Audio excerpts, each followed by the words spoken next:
Okay, take a deep breath in. My hey, I got something to say. People, I'm here with my pal, my friend. She's helped me so much. Cindi Sutera is in the house during the holidays. You took the time out. I Yay! did. Yay. Thrilled to be here. I'm so excited. So, Cindy and I have known each other for I don't know how many years, some networking event, and she's been helping me. She actually really I'm going to say was the intricate part of one of my biggest keynotes I've had in the area at my Yeah. alumni. And I thanked her. And you know what she said? And this is a valuable lesson. She said, thanks for reaching out because I was starting to do a new keynote with a new topic. And you get booked for some reason. All speakers will tell you you could be in Europe before you're in your hometown. And true. Yeah, true. It's a big deal to be at Westchester alumni. So she recommended me, and boom, it happened. And that touched my heart because instead of being like, you owe me that, sometimes you can hear. She was like, well, thanks for reaching out. And then I said, I'll never forget this too. Right before I went on, I said, you know, I'm going to be great. I'm going to make you proud. And you said, I'm just so happy for you, you know? And Yep. that was, hmm and she did help my mic and get it in the bra because it kept falling Well, down. Like, there's always logistics. all right, but enough about that. Here we don't just talk about joy, we shift into it. And I just have to say, Cindy, they've been sending me their joy dances in the morning. Love that. I want permission. I'm going to ask them for permission for some of them if I can post them because some of them are freaking wild and crazy. They're not just banging it out. I had one kid popping hmm and locking on the floor. I said, if I could do that, I would. So fun. And I was in the audience when we did that, and I was unsure, having been with many in that group before, I was unsure how it was going to play, and they loved it. They loved it. Like there are Well, people still talking about it, right? That it right, was there just is. that. I can't. Yeah. Yeah. hmm Well, when I went to visit Patty Diggin, thank you, shout out. She had faith in me after you recommended it. And I was telling her what I was going to do. And Patty, well, she looked at me like, okay, okay. It's 8:30 in the morning. I go, yeah, I do. And I said, I got you. Trust me. I can read the room. If they're not into it, I can buy the shift. And she goes, you know what, Sandy? I do trust you. You do hmm whatever you want to do, which was wonderful that she did that. And you never know. You think you never know. Maybe it's always happened, but it could be that hmm one time. I mean, I've gotten accountants up on tables. Love it. But I think part of it, and what we're talking about, it was Westchester. They had an annual entrepreneurship conference. I guess there were over 200 women.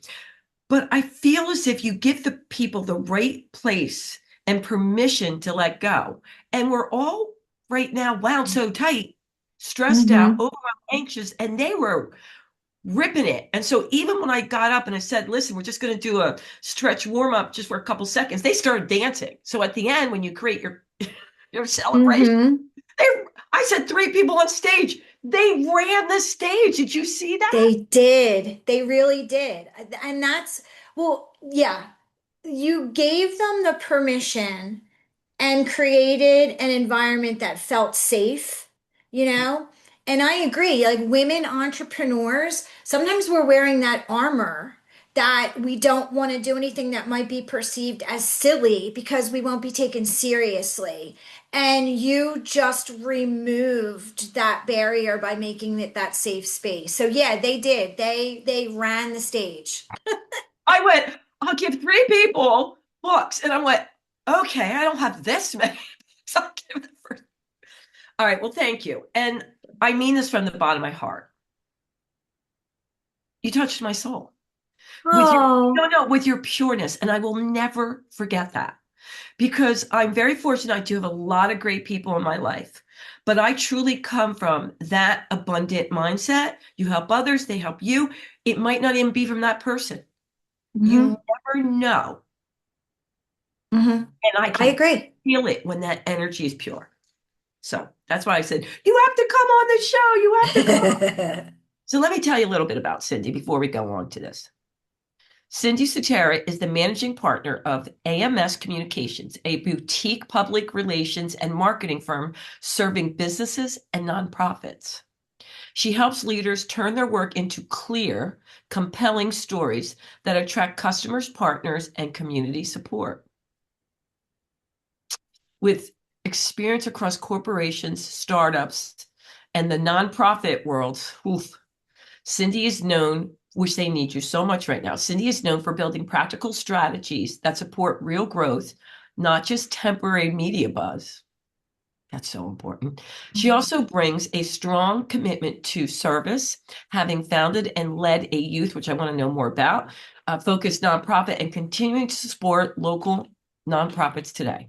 Can I tell you, Cindi, I did not know all that.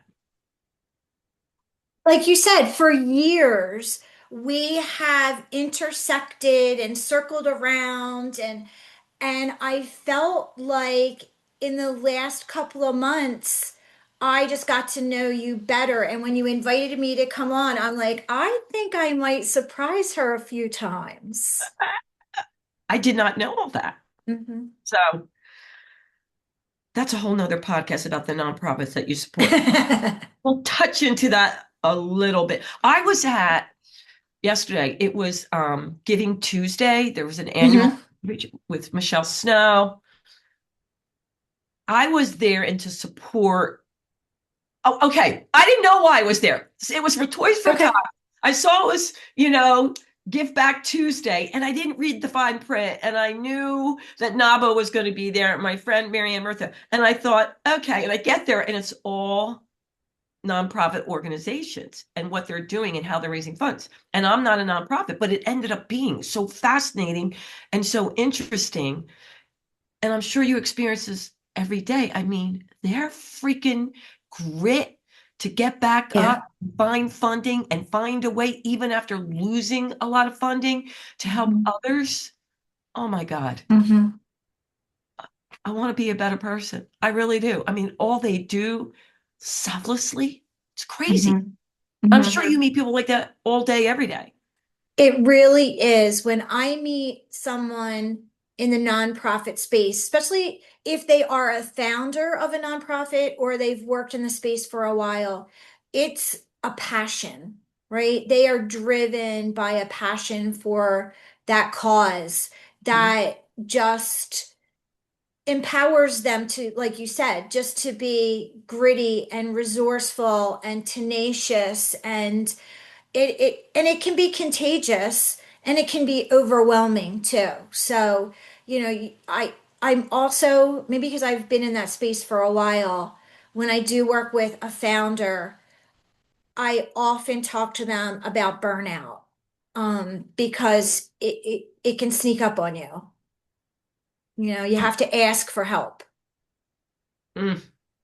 Uh, I'm glad I went. I was like, wait a minute, wait a minute. What am I doing here? And then I'm like, I know why I'm doing it because I could put some of them on the show too or do my Yes, other right. nonprofit work. So, anyhow, all right. Power statement from Cindi. I don't believe in work-life balance. I believe is a, no, wait, I believe a passionate pursuit of your why.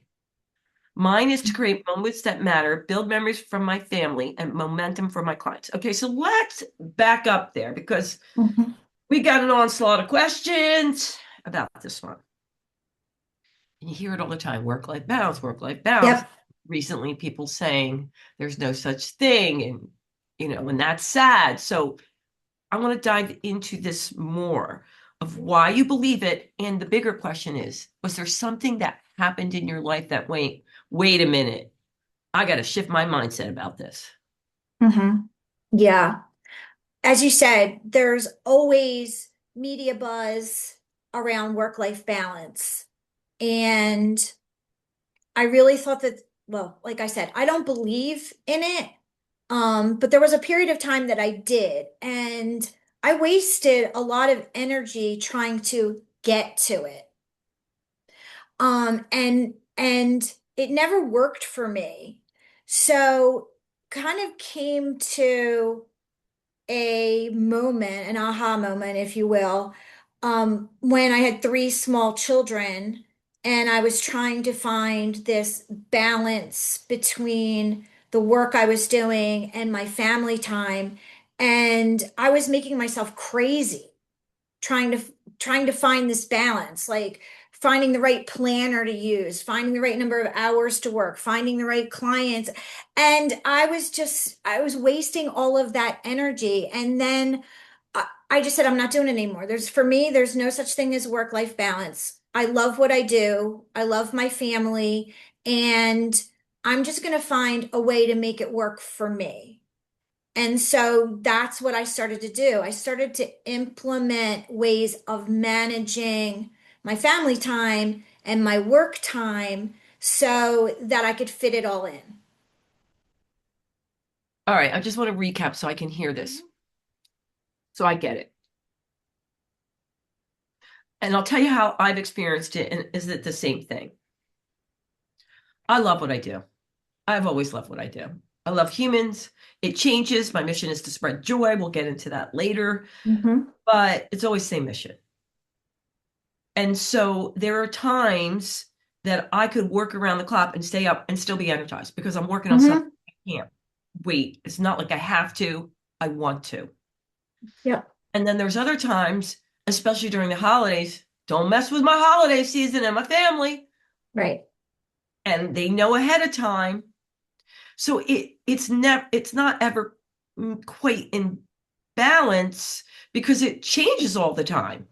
Exactly. Not what you're saying? Exactly. Yes, I think that you translated that really well.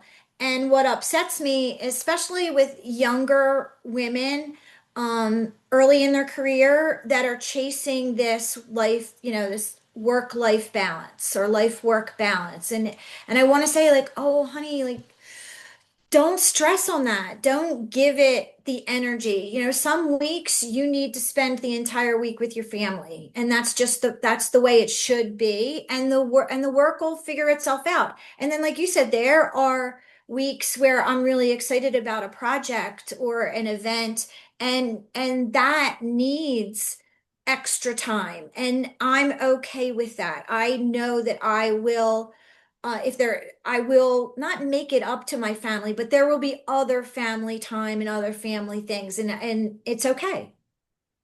So do you make a conscious decision about it? Because I was looking at your point about which I've got to use some of these phrases. Got to skip to this one. Use boundary phrases that protect your time. I'm not available then. That's family time. How do you argue with that one? Exactly. And I was so lucky early in my career that I didn't have the word mentor then. But this person was a mentor to me, and we had a boss who really didn't understand family time, right? This boss didn't have young children. And she said to me, Cindy, you're going to be asked to show up at meetings at 6 a.m. and stay till 8 p.m. And that's just the way this boss is. But here's the secret: never say no. And I was like, what? And no, no, this is what you do. You say, oh, absolutely. Hold, I'll be right back. Let me call my babysitter. Let me call my mom and see if she could come over and relieve the babysitter. And 99.9% of the time, this person will back down. Of course. Right. So I Brilliant. learned I Brilliant. didn't, yeah, right. Like I never said no, I won't do that. But I'm with you. I'm with you. But I need to call my mom. I need someone to go pick up, my daughter at dance school or yeah, and so that was a way that I created a boundary. I need everyone to pause and send this to someone because so many women and men that support us that could use Yeah. just that slight refraining. And you you kind of cut them off on the knees. And maybe sometimes they'll say, you're right. Okay, great. Call your babysitter. Yeah. Yeah, like, it's the end of a quarter and the books need to get closed Yeah, and they need you. Yeah, I get it. There are those moments, and those I usually knew. Those I had already anticipated being, boots on the ground for extra hours yeah, or yeah, taking extra calls from home or whatever. But it's those randoms where, we've all, I mean, I think a lot of us have worked for people like that where like they get an idea, we should have a meeting right now and it's 4:30 and it's like, well, okay, okay. But I had seen other managers who just said, no, I can't make it. And then they become that guy that's like never wants to put anything extra yeah, in, that guy. And that's not always true. Like, that's not a fair judgment. yeah, yeah. I love that. So let's move forward with that. So the same thing you can use. I tried to, for so many years, be at three places at once. I didn't want to disappoint anyone. And I Yeah. tried to go, I got to go to that, and that's a good call. And they all were. And I wanted to. It wasn't like I had to, Cindy, but I wanted to. Hmm. But I couldn't keep it up. Right. Hmm. So I had to prioritize. And what I did though, I don't know if I used these statements. Maybe I should have had some of these in my pocket. Because I was always that girl for so many years that would go to so many things and run from there to there to there to there to there. When I started saying, I'm really sorry, I'm already committed, people got pissed off at me, even though I said it in a kind, loving way, because they weren't Hmm. used to Sandy. So the reason I'm bringing it up is because I got a lot of questions about that. So we'll call her Sally Bell, Okay. because a lot of people can fall into this. Dear Cindy, I'm with you. I hear you. I got you. But I'm 54 and I've been that girl saying yes to everything, everybody. And now she says, my puppies are tired. I mean, my feet. And I don't want to do that anymore. But I'm already that girl. I can relate to Sal. I'm already that girl. How do I tell people in a nice way and they don't think I'm at them? I tried it last week. Oh boy, it didn't go well. They thought you must be really angry at me and they didn't believe me. And I get why, because I've never said no. That's a tough one. It is hard. And, I'm going to generalize, but I think women, it's hard for us to say no, right? Because we're the helper and we want to support the things and the people that we love. But when we say yes to too many things at the same time, we do a disservice to everybody, and including ourselves.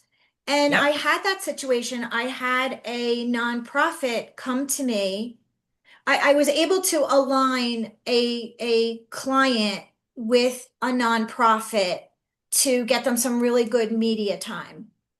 And the leader of the nonprofit was so excited. And he's like, "Oh, I love you. I love your energy. I want to work with you. Join my board." And I said, "I love your cause and I Mhm. will support your fund drives and your food drives but I cannot be on your board because I can't give your organization the time it deserves." And if I say yes, then I do a disservice to, the clients that I have. That is a good point.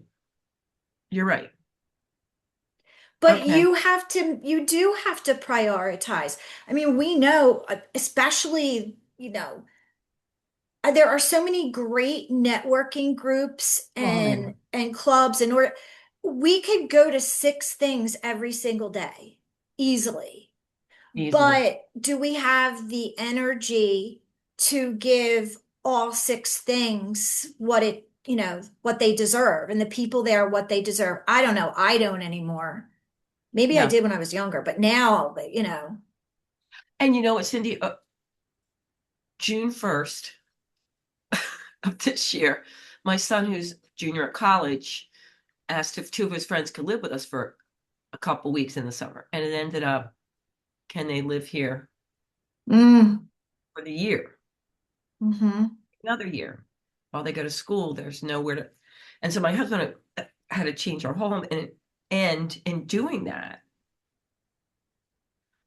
I had to prioritize. Like I could not go to all the things I was going because I was helping these young people establish their life and get places. There was no cars and Mm.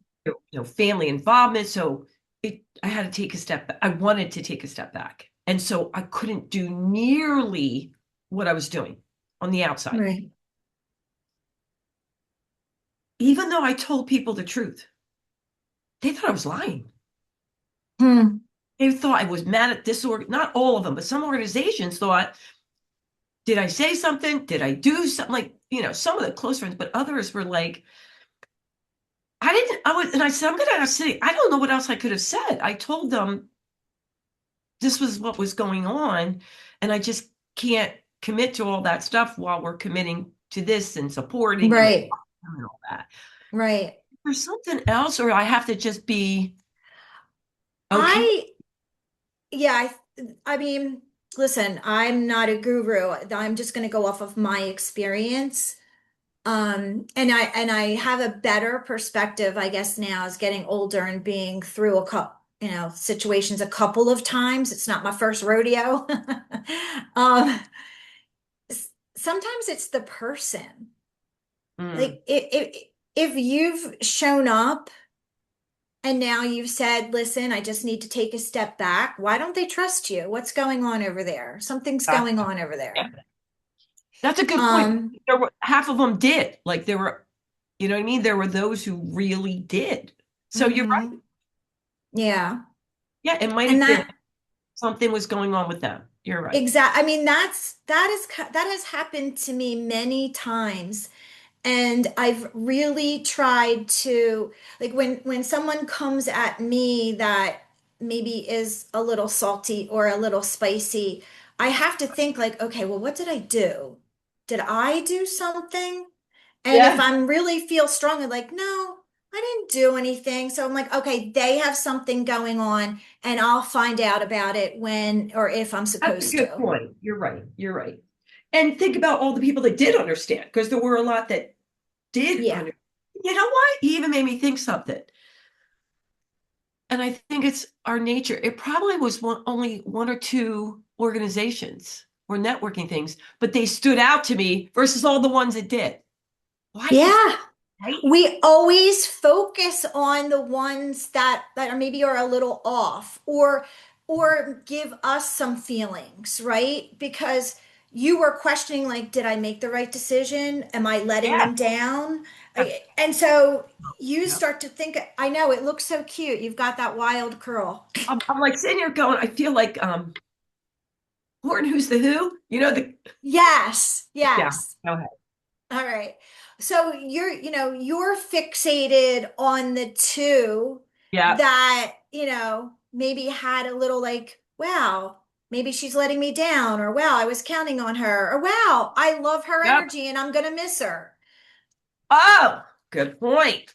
And again, back to I don't want to disappoint people. Right.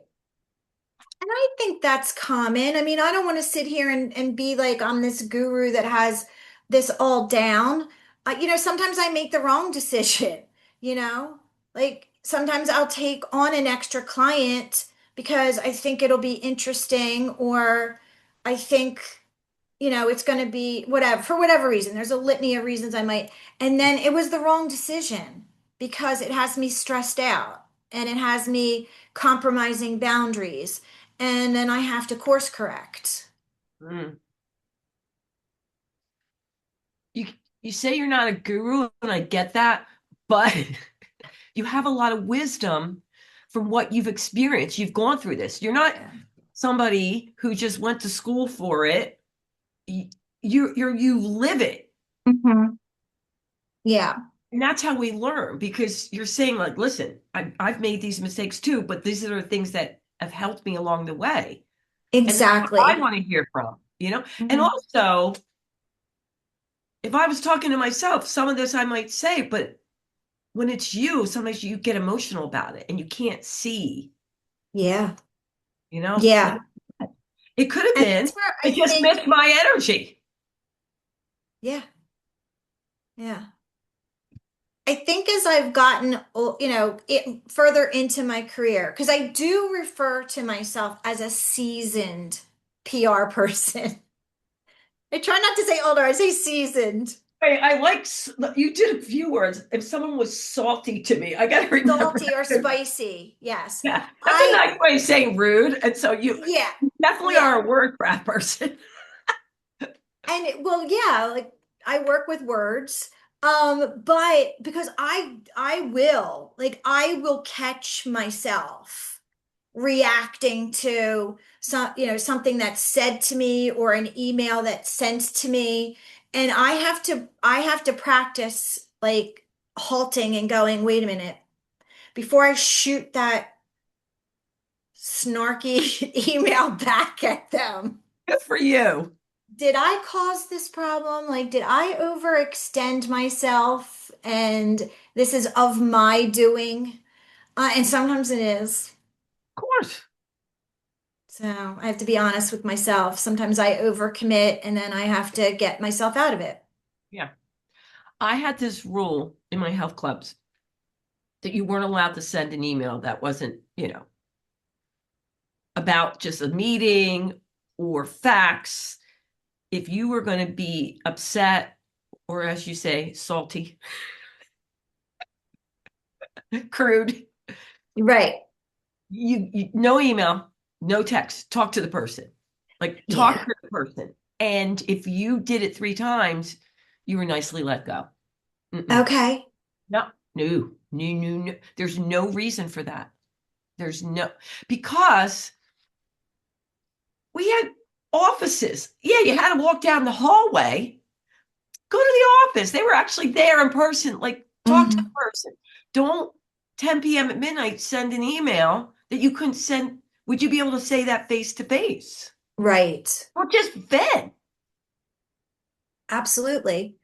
And I think that's why we're seeing, and this is going completely off topic, but I think this is Yeah, why we're seeing an increase in mental health concerns.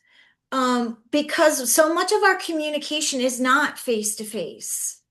It's on social media, it's on email, and people say things and phrase things in ways that I don't think they would say it to you face to face. they wouldn't. Yeah. Yeah. I And never thought of that. I'm lucky in with one of my clients, I work with a lot of young girls and they really suffering because of social media. Really? Yeah, yeah. With just depression and anxiety, they can't get off social media because it's such a big thing in their lives as far as sharing information and events and but there are individuals out there that are not nice and leave horrid comments and commentary on photos and the younger girls that I've talked to about it, like we do when it's something about us, we focus on it, we stress on it, we analyze it, we got to turn it upside down and Yeah. they're internalizing all of that. And so yeah, and the younger generations, and I just was part of a study done in the state of New Jersey, um, that young girls at a high rate are considering hurting themselves or committing suicide. And that is tragic, tragic. When you think about like how wonderful this world is and all of the opportunities that do exist if have the just even the confidence Yeah. to move forward. You know, I never thought of that. And you know how much I'm into mental fitness, mental health. I mean, Hmm. I'll do Hmm. anything. I'm an Hmm. advocate for all our brains are different. Don't be ashamed if you have anxiety, stress, bipolar, depression, whatever. Hmm. God go I. But I don't have that on social media because of the world I'm in, and I'm not a young person. So mine's just for business. Matter of fact, I Yeah. got hacked on Facebook twice now, so I can't even get on Facebook. I'm selling Bitcoin, by the way, but I'm really not. Um, and one of your things are about timing and giving yourself 10 minutes on social media windows. Hmm. Feed. And I'm the opposite. I have to make myself go on social media because I know it's great for business and I wasn't on there enough. And one of the Hmm. go, don't you love me? I go, I love you. I love you. You're not supportive of it. And this was a couple of years ago. And I'm like, oh my God, you're right. I do want to help people. So I'll pick LinkedIn or, Hmm. to set a timer to make sure I go on, even if it's Hmm. not specifically for my stuff, to make sure that I want, because business does thrive that way. Agreed. Agreed. It is such a great communication channel when it's used for good. Yeah. It is. And I use it a lot. And when I think about how younger folks are using it for personal reasons, not for business reasons, Yeah. and they're being bombarded with negative content, it really is affecting them. The other thing that I don't even have my finger on the pulse of how this is going to play out yet, but I see it because I am on the channels, um, for my clients, the AI generated content that looks so real. It's scary. You And wouldn't so know. I wouldn't know. yeah, I'm getting much better at spotting it, but there are even times when my husband will come to me and I'll be like, look at this really cool video. And I'm like, it's AI. It's not real. Like, look at this, look at that. Look. And he's like, oh, okay. Well, think about, Wouldn't know. I wouldn't know. middle school age girls seeing content that's AI generated and thinking it's real and comparing themselves and their lives to this Mm. total, unrealistic life and expectation. So it's I don't know. I think it's gonna be a challenge Yeah. to get to how do we help our younger generations get through it. But eliminating all social media and eliminating AI is not the It, answer. and it's not going to happen. Right. So I'm so glad you brought it up. And you, even though you said it's off topic, it really isn't, because we're always trying to find ways to inspire one another. And like you said, you helping businesses and the wording and promoting them and highlighting them. And how do you do that without Hmm. getting sucked in, which is hard? Even adults compare themselves to other. Yeah. And um, that small messaging every single day that you put in your brain, good, bad, or ugly, matters. Hmm. I was thinking about that because my husband, he'll look at more news stories that are horrifying, and he can go to bed at night and go, whatever, maybe that's his brain. I don't know. But my world it's jaded the opposite. All I see is everyone doing great things, wonderful humans, pop up Tuesday, hey, I guess. So everywhere I'm meeting is people wanting to help one another and support. I'm not saying underneath, maybe not, but my world is being fed that. Hmm. Hmm. So it's a lot easier for me to wake up and shift into joy because Yes. I didn't think of, and I don't know the answer, but we're going to talk later because Yeah. I would love to see how we can help young Hmm. people, because something has to counterbalance that, or it'll I just keep agree. I worse agree. and worse and worse. And I don't Hmm. know the answer to it, but Yeah, there's we'll definitely talk about it because I know that there is a local organization. It's called Girl Spark that was started by some students. I don't know whether they're from Delaware County or Chester County, but they were like middle school students, high school students, And they are doing some wonderful things along this line. And they are somewhat loosely connected to Westchester University now. So yeah, we'll talk about it. Well, I know. joyful dance. Okay. I mean, I realize it's a big thing to take on, but you got to do something. You got to make a dent. You have Hmm. because you have to counterbalance all the other stuff. You have Hmm. to. And Hmm. the subconscious is so freaking strong of the mess. You think, oh, I'm not being affected by the message. Right. You are. Or they won't spend billions of dollars marketing to Right. you. Right. Exactly. Exactly. my, Exactly. my son, I told him, junior at college, he sits down the other day, mountain front porch. He goes, Mom, I got to talk to you. I go, okay. He's like, not everyone's a good human. I'm like cracking up. I go, dude, I know that. But in my world, I meet a lot of good humans. I Hmm. do realize not everyone is out to help everyone. Hmm. I don't, my answer is, where do you want to spend your time? Like, I know all that Yes. exists. I'm not like living in la la land. You know what I mean? I get it. Yeah, But where do you choose to hang out? And I'm exactly. choosing to hang out with people that I believe want to make a good difference in the world or a positive difference in the world. Yeah. Yeah. Now I believe in that. And, I guess I grew up in a household that service was always present, like being in service was always a Ah, part of like my mom's life.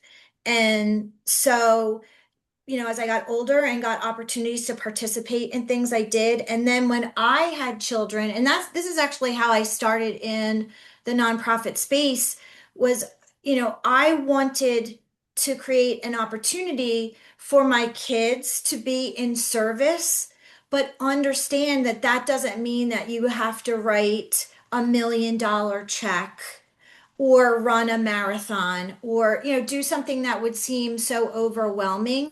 So we started a nonprofit where they would host we would all work on it. We would host parties for other middle school aged kids. And then the proceeds from the party, like we would do a hayride, a bowling party, a dance party at the local firehouse, and we would donate the proceeds to a nonprofit, to a local nonprofit.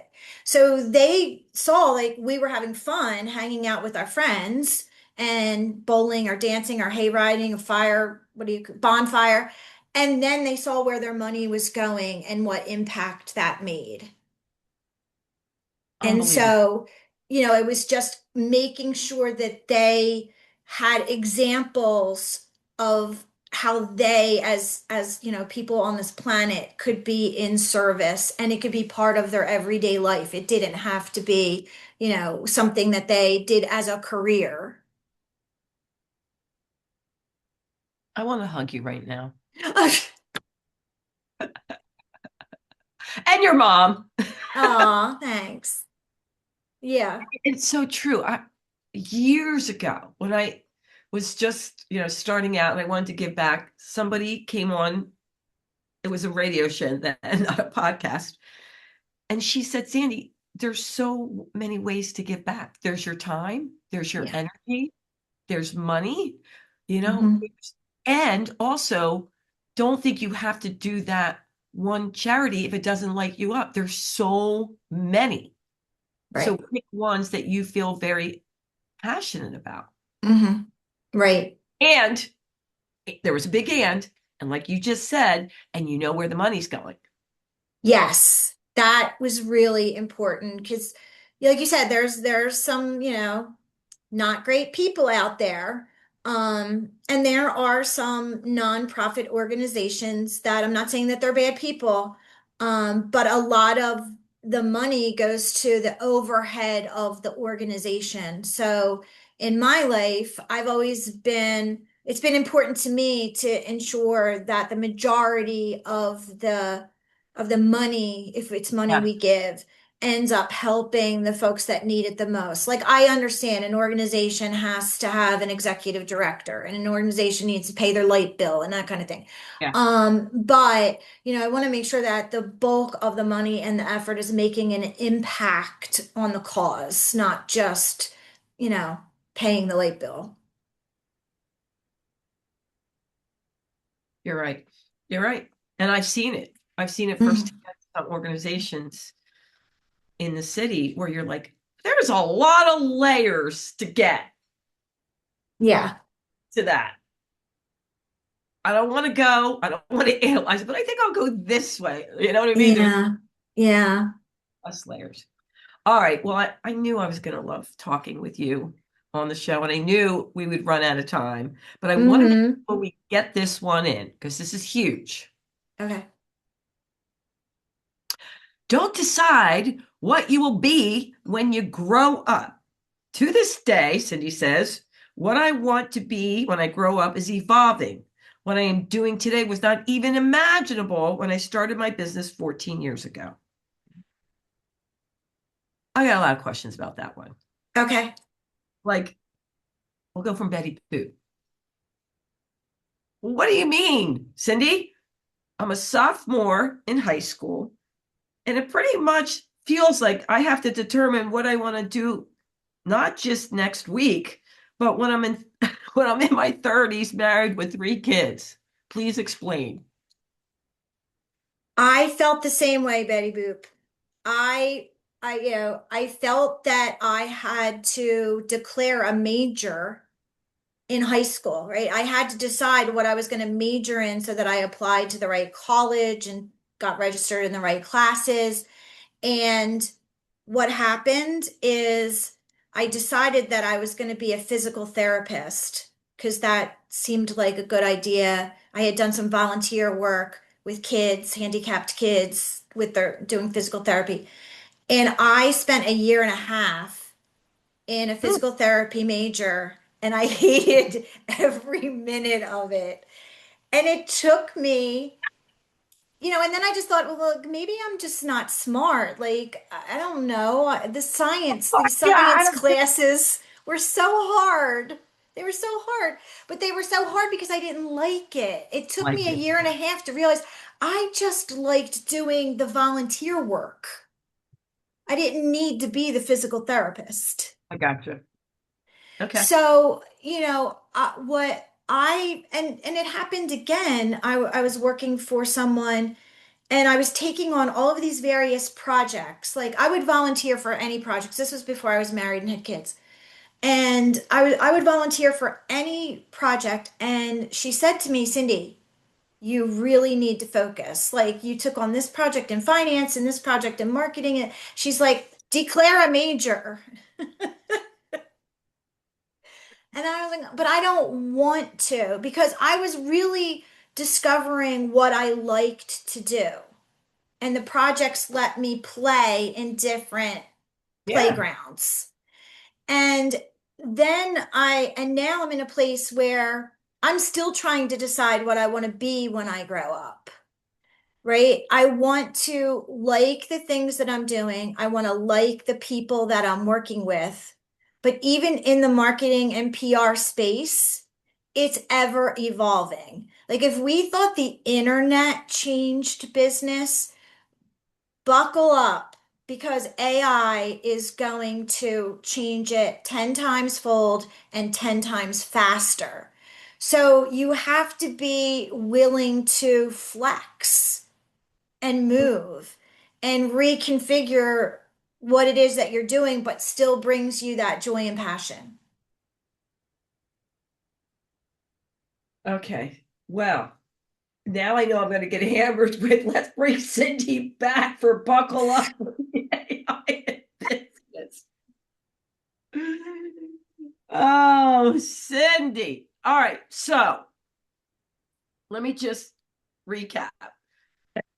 The fact that my son has not really declared a major yet, it's okay. I applaud that. We're switched around a million times, right? As I told, I go, this is your years of discovery. I Yeah. don't care if you change, like he goes to Tyler Art, but in it he's changed it. I'm like, Mm-hmm. let's go an extra year. Mm-hmm. My husband was like, whoa, whoa, whoa. As mine would. Yeah, I'm not advocating the 8-year plan. Um, but I am advocating experimentation. Like, listen, Yeah, your son, he's in the right ballpark, right? He's in the yeah, right he's at Tyler Art. school. Yeah. His therapy, Hmm. his art, illustration. Yeah, Ah, yeah. And you can discover other areas without being in a classroom and paying a tuition. Like I got opportunities to experience different aspects of careers by doing volunteer work or getting on a committee of a membership group that I belonged to, right? Um, that I got opportunities to do things, like one of the organizations early on, um, they asked me to help them do the books. God only knows why, because ugh. And I discovered like I never ever want to have to do accounting. It does not bring me any joy. would have not known that. Me either. So, to the point of your son, like I applaud trying and figuring out where you fit, but don't beat yourself up Yeah, feeling that you have to decide right now what you're going to be doing at 30, 40, 50, I because agree. the world changes. And think about it. Let's get back to the point that also my husband will love. When I went to Westchester, undergrad major was dance. I was a Right, dance major. I came right. out, intern, dance, and then ended up owning businesses and health clubs. No business background. So that didn't Hmm. happen till I came out of college. Hmm. So you're right. It doesn't have to happen in the classroom. You could come out and then Right. doing different things and go, wait a minute. I didn't even realize I like that. Or Yeah. Right. And it wasn't a mistake to major in dance because you still have within you that joy for movement. yep, yep, yep. Took me in a lot of directions. All right, Cindy. Sorry, but we have to wrap up. It's really sad. I know. It's really I sad. have And to say, like, we it's a went way little, over, and I didn't yeah, care because it was okay. It's a no. little awkward talking about myself for this long, but I could talk to you all day. Well, here's the deal. So many things you said are so relevant now, and I haven't had those topics on recently. I really want people to share this with as many women and men that support us as possible because Mm-hmm. little pieces that even one thing I think can make a huge difference. So before we wrap up, Mm-hmm. the most important thing, when they want to work with you, how can they find you? They can find me at amscommunications.net. They can find me on LinkedIn as Cindi Sutera. And AMS is also on Facebook and LinkedIn. So I think I'm pretty easy to find if you Google You Cindi are. You are. Sutera. And it's Cindy with an I. Just Cindy want to, with an I. yeah. Okay. Here comes the whisper. You get the whisper in as many women's ears as possible tomorrow.